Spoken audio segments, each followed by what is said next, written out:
Mas em todas essas coisas somos mais que vencedores por aquele que nos amou. Romanos 8:37. A marca distintiva de um cristão é a sua confiança no amor de Cristo e a entrega de suas afeições para Cristo em correspondência mútua. Em primeiro lugar, a fé põe seu selo no homem, capacitando a alma a dizer com o apóstolo: Cristo me amou e entregou a si mesmo por mim. Então, o amor proporciona a marca e põe no coração gratidão e amor por Jesus. Nós amamos a Ele porque Ele nos amou primeiro. Deus é amor, e os filhos de Deus são governados em seu homem interior pelo amor. O amor de Cristo nos constrange. Creem no amor de Jesus e então o refletem. Se regozijam devido ao amor divino ter sido posto sobre eles, e o sentem derramado em seus corações pelo Espírito Santo que nos foi dado. E em seguida, motivados por gratidão, amam ferventemente ao Salvador com amor puro. E naquele grandioso tempo que constituiu o período inicial heróico do cristianismo primitivo, ou com os reformadores, puritanos, esse sinal duplo podia ser visto claramente nos crentes em Jesus.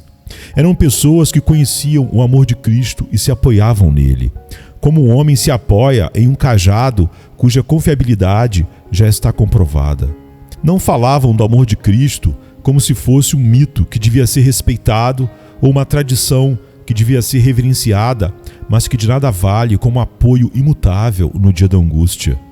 O viam como uma realidade bem-aventurada e nele depositavam toda a sua confiança. Estavam persuadidos de que esse amor os transportaria como com asas de águias e os sustentariam todos os seus dias, e permaneciam confiantes que seria para eles um alicerce de rochas contra a qual as ondas e os ventos podiam golpear, e que mesmo assim a habitação de suas almas permaneceria segura na rocha que Ele é.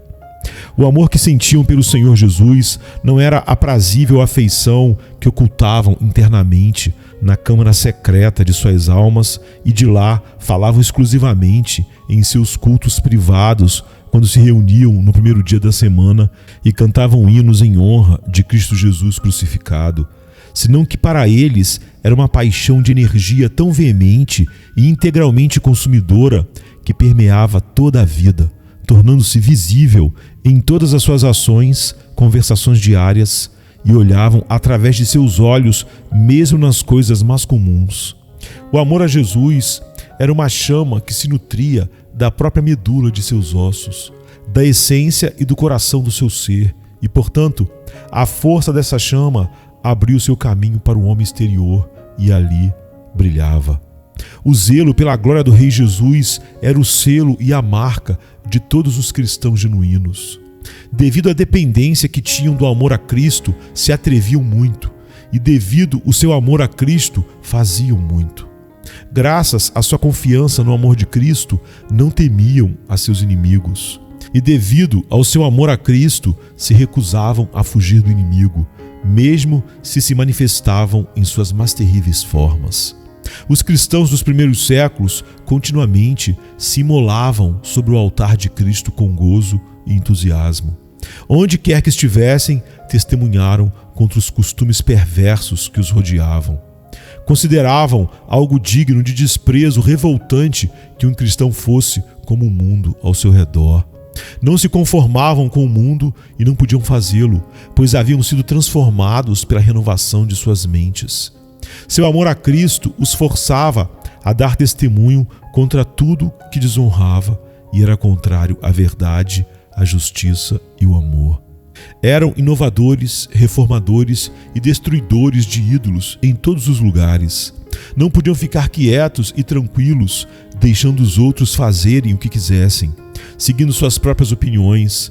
Antes disso, o protesto foi contínuo, incessante e irritante para o inimigo, mas aceitável para Deus. O cristão era um pássaro de cores chamativas em qualquer lugar, porque o amor por Jesus não permitia disfarçar suas convicções. Eram estranhos e forasteiros em qualquer parte, porque a própria linguagem de suas vidas cotidianas diferia da dos seus vizinhos. Onde outros blasfemavam, eles adoravam. Onde outros proferiam juramentos, seu sim era sim e seu não era não.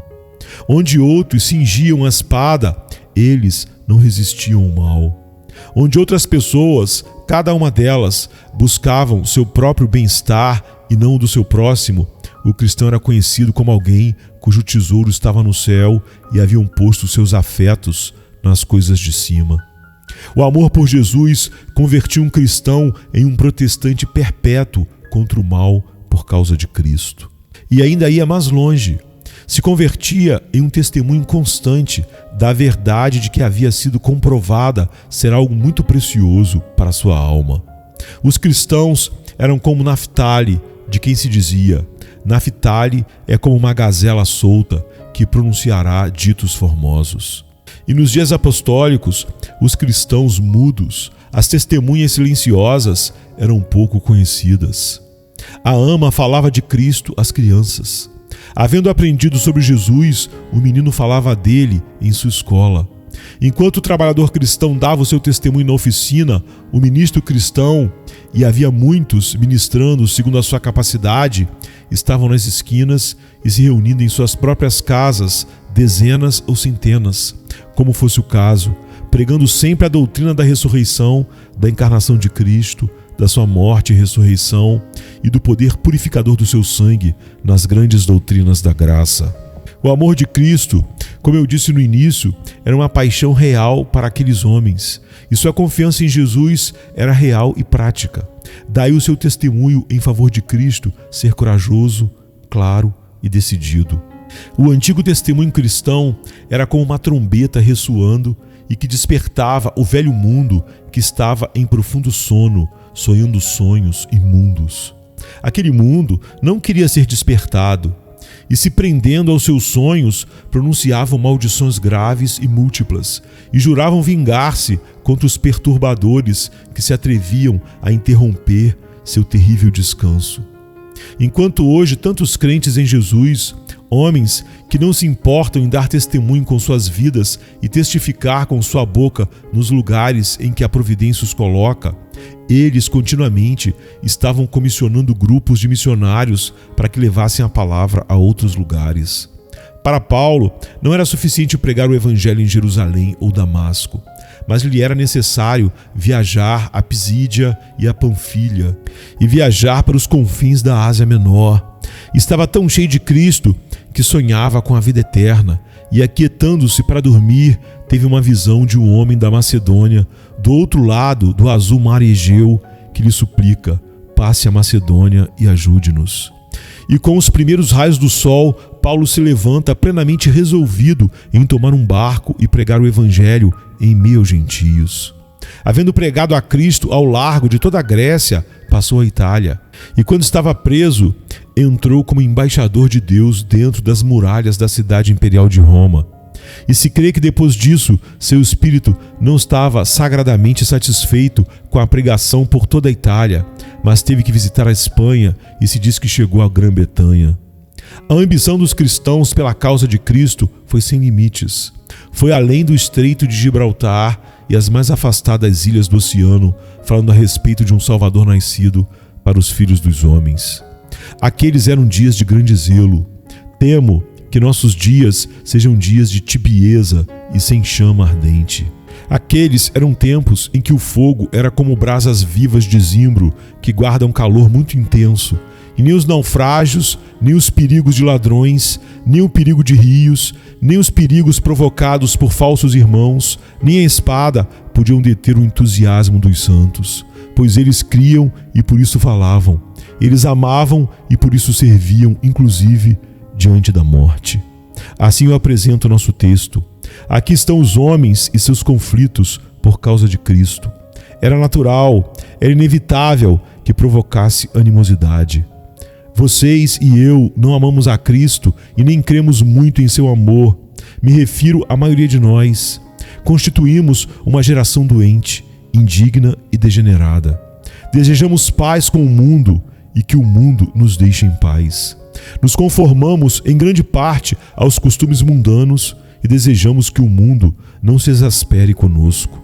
Nós não acossamos os homens declarando perpetuamente a verdade como deveríamos fazer, e, portanto, o mundo não se impacienta conosco. Nos cataloga como uma boa classe de pessoas, um pouco extravagantes, talvez um pouco enlouquecidos, mas muito toleráveis e bem comportados. Assim, não temos a metade dos inimigos que os cristãos verdadeiros do tempo antigo enfrentaram, porque não somos nem metade cristãos verdadeiros. Não somos sequer a 10ª parte do que os santos foram. Porque se fôssemos santos na mesma proporção, nós enfrentaríamos a mesma batalha, embora pudesse ser de outra forma. Embora eu fale criticando a todos, há um punhado de pessoas aqui, assim confio, que têm sido capacitados pela graça divina para conhecer o poder do amor de Jesus e vivem debaixo da sua influência e lutam pela soberania do rei coroado com espinhos. Esses são aqueles que suportam o mesmo tipo de lutas, ainda que de forma diferente, e conflitos dos dias apostólicos. E são pessoas que podem usar sem falsidade o meu texto. Em todas essas coisas, somos mais que vencedores por meio daquele que nos amou.